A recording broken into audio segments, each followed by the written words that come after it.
वेदव्यास भारतीय परंपरा के महान ऋषि माने जाते हैं। उनका मूल नाम कृष्ण द्वैपायन था।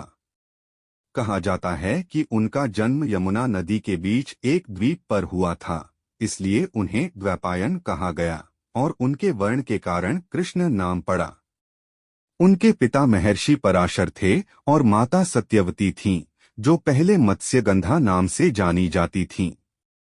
जन्म के बाद ही वे तपस्या के लिए वन चले गए और कठोर साधना द्वारा महान विद्वान और योगी बने। वेदव्यास को वेदों का विभाजन करने का श्रेय दिया जाता है।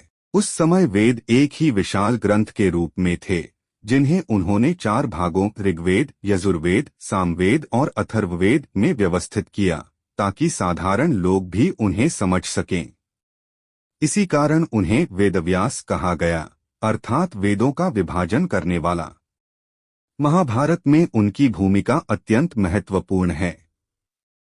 वे केवल इस महान ग्रंथ के रचयिता ही नहीं, बल्कि कथा के एक प्रमुख पात्र भी हैं। हस्तिनापुर के राजा विचित्रवीर्य की मृत्यु के बाद वंश को आगे बढ़ाने के लिए सत्यवती के आग्रह पर व्यास ने नियोग प्रथा के माध्यम से धृतराष्ट्र, पांडु और विदुर को जन्म दिया। इस प्रकार वे कौरव और पांडव दोनों के कुलपिता हुए। महाभारत युद्ध से पहले और बाद में भी वे मार्गदर्शक की भूमिका में रहे।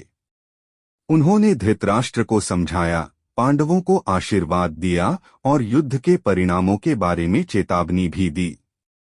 युद्ध के बाद उन्होंने मृत योद्धाओं के परिजनों को सांत्वना दी और आध्यात्मिक ज्ञान प्रदान किया।